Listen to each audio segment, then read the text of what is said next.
Alright, mga kabsat. Actually, naka-live si attorney Enzo Recto, mga kabsat. Oh. Ang topic niya ngayon, sa pagkakataong ito, mali sina Garin at Abante. Mas nasa tama sina Erice. Bakit? Teka lang, wala muna tayo dyan. Ito, 3 hours ago. Tinira na naman ni Trillanes si Bongoy. Maganda to. Bakit naman? Anong problema niya? Nako po. O sige ito. Pakinggan natin ito, kabsat. O, sabi dito Trillanes, si Bongo ang hanep na magmalinis kanina sa Senate investigation na may 800 million pisong mga kontrata ang pamilya with Diskaya. Di na kinikilabutan ang mga ito. Sabi ni Senator Trillanes kahapon, mga kakabsat kay Bongo. Nako po. Pasok. Nako po, Bongo. Ay, wag niyo pinapayak si Bongo ng ganyan. Mabubwisit yung mga garapata. O sige. Pasok, attorney. Ito na. Aming korupsyon. Punto. Diretso. Eto na, mga kapsat. Pasok. O ito, mga kabunyog, mga kababayan, yan na, binira ni Trillanes, binira si Bongo. sabi ni Trillanes, kasi kagad-agad naguhugas kamay itong si Bongo. Sabi ni Bongo, hindi daw siya nakialam, hindi siya nanghimasok sa transaksyon ng mga pamilya niya doon sa mga flood control projects at iba pang infrastructure projects. Hindi daw. Sabi ni Bongo, managot ang dapat managot. Wow! Pero sabi ni Trillanes, si Bongo nahanip, nagmamalinis kanina sa Senate investigation ay may 800 milyong pesong mga kontrata ang pamilya with Diskaya. Di na kinikilabutan ng mga ito. Tama naman si dating Senador Sani Trillanes. Bakit nagmamalinis si Bongo? Hindi daw siya nakikialam. So, maniwala ka naman, super alalay ka ng presidente. At kinalaunan naging senador ka. Tapos, hindi lang yun, attorney. Kahit saan mapunta si Digong noon, laging nandyan si Bongo, di ba? Hindi nawawala sa tabi niya, parang first lady nga eh. Kumbaga siya na yung totoong first lady dyan, laging kasama eh. Di ba? Napansin niyo yun, mga kabsat? Nung panahon ni Digong, nung first 3 years ni Digong, laging nandyan lang. Kung nasaan si Duterte, nandun si Bongo. Ako po, kaya talagang alam na this. Nako po, Trillanes, bakit mo naman natin si Bongo? Mabibwisit na naman yung mga garapata dyan. Sige, pasok. Natutulungan mo nga ang iba. Natutulungan niya nga ang iba na ma-appoint sa gobyerno ni Duterte. Natutulungan niya. Nabibigyan niya nga ng mga proyekto yung iba. Yung sarili niyang pamilya, hindi. At saka sino namang maniniwala? 2017, baka si Zoe maniniwala. Zoe, naniniwala ka ba? No? Parang sila ni Digonyo yung mag-asawa. Yun na nga. Sinasabi ko nga, 'di ba? Parang sila nga, 'di ba? Tag team sila lagi kung nasan si Digong. Nandun talaga siya. Mag-asawa sila. No? First lady ata tong si Bongo, my goodness. Nako po. Si Bongo ang presidente noon pa nahon ni Digong. Ay, ganun ba? Saklap niyan, Tokis. Nako po.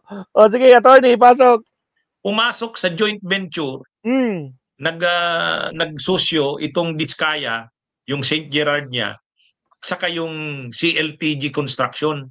Ang CLTG, Christopher Lawrence Tesoro yan. Pangalan ni Bongo. Ang nakuha nilang kontrata sa infrastructure lang, sa Davao City lang, ay 800 million. Itong dalawang itong joint venture ng St. Gerard ni Diskaya, ay masyadong controversial ngayon si Diskaya, kaya dumidistansya si Bongo.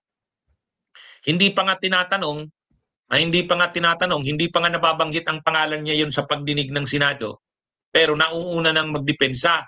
Sabi ni Bongo, ako hindi ako involved dyan.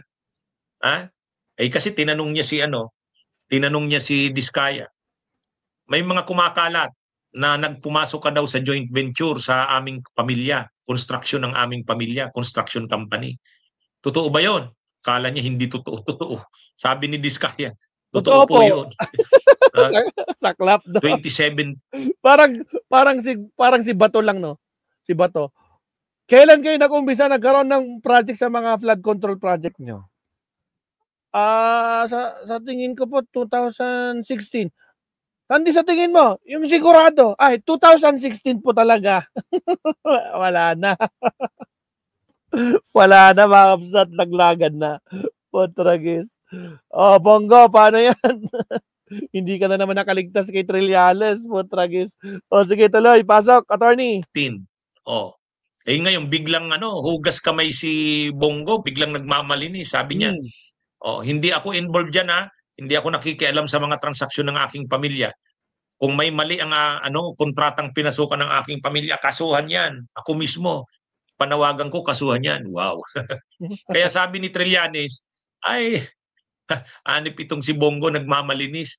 800 million nga ang nakuha nila. Makukuha ba nila yon? Yung joint venture, yung 800 million, Davao lang yan ha. Davao lang yan, Davao City lang yan. Makukuha ba nila yan? Kung hindi malakas kay Duterte? It's naman. Natural, nakuha yan dahil malakas ang pamilya ni Bongo sa Duterte. Huwag sabihin ni Bongo hindi siya nag-influensya dyan o hindi siya nakialam dyan. Sino naman papaniwalaan niya yan? Oh. Yung mga garapata, attorney, ang naniniwala, wala daw kinalaman dyan si Bongo. Attorney, yung mga garapata, yung mga nagrarally dyan, yung mga garapata na mga panatiko, hindi sila naniniwala dyan. Wala daw kinalaman si Bongo dyan. Malinis si Bongo, di ba? Anak ng kamote. Sige, tuloy. Ngayon kasi, nagiging mainit nga yung Diskaya. Ay mayroon pala talagang partner, joint venture, yung construction company ng pamilya ni Bongo at saka yung Diskaya. O dumidistansya sa ngayon. Ayaw niyang madamay, ayaw niyang ma-associate sa Diskaya. Tapos ninyong mga pakinabangan yung partnership nyo, yung pag-joint venture nyo. Pareho kayo ng inabang, pareho kayo yumaman. Tapos ngayon magkakanuluan kayo, magdidistansyahan kayo sa isa't isa. Ha? Itong sila Bato, itong sila Bongo, saka sila Marcoleta, mga pro-Duterte, ayaw nilang mabanggit yung Duterte. Kaya nga si Bato, tinatanong si Diskaya, sabi ni Bato, talaga bang yumaman ka nung pumasok ka sa DPWH? Ayan. Sabi ni Diskaya. Sagot. Ganun kasi yung sinabi niya. Ay ang gustong itanong ni Bato, kailan ka ba nag-engage sa mga flood control project sa DPWH? Ang sagot ni Diskaya, 2016 po onwards. Sabi ni Bato, be definite with your answer.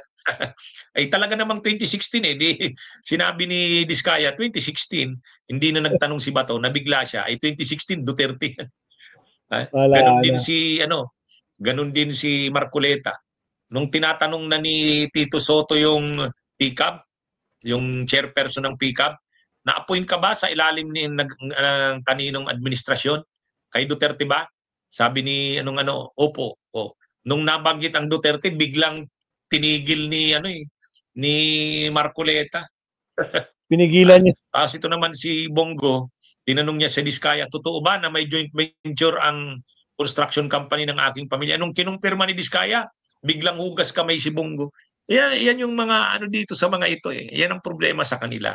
Nagmamalinis sila na akala na pinapalabas nila na yung Duterte walang nagawang mga anomalya. Hindi. Ang pinag-uusapan kasi ngayon, 2022 to 2025. Si PBBM, si Marcos ang naglagay ng gano'n na ang period na covered ng investigasyon, 2022.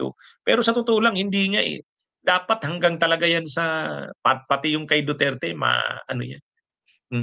Anyway, yan mga kabunyog. Tama naman si Trillanes, nagmamalinis si Bongo.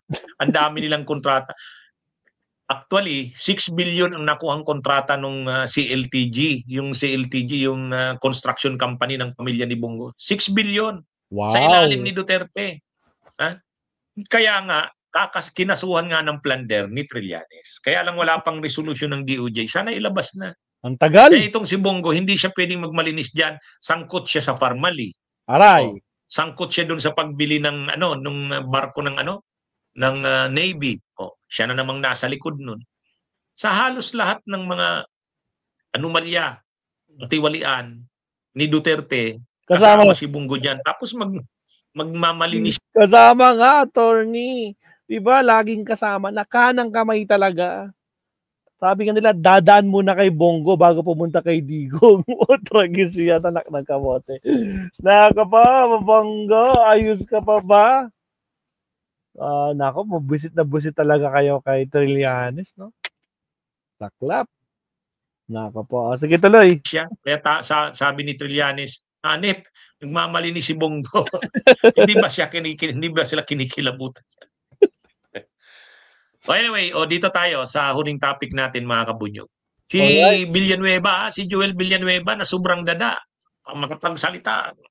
Galit siya sa kurap, galit siya sa ano. Ay nung pagdinig ng Senate Blue Ribbon Committee, isinalang yung controversial district engineer ng Bulacan. Nako, iba na yan, Ma'am. Si Villanueva na yung topic niya. Okay na tayo dito, mga kapsat, kay Attorney Enzo Recto. Putragis, iba na yung topic niya, no? Pero lahat sila, guys, magkakasabkon talaga. Tawag nito, nasukul na. Putragis, kasi nga, corner na, wala nang ligtas. Yun nga lang, todo tanggi sila. Diba? Nakita nyo kung paano magkanto, ipagtanggol yung mga sarili nila, no? Kumbaga, sinesegregate. Wala. Meron ba akong na ilabi sa'yo yung mga ganyan na klaseng katanungan, no? Talagang samantala yung isa, ikinanta na siya. Putragis. Nako po. O siya, ano pa bang Attorney Recto dito? Nalinga. Nako, namimisa si Attorney Recto, no?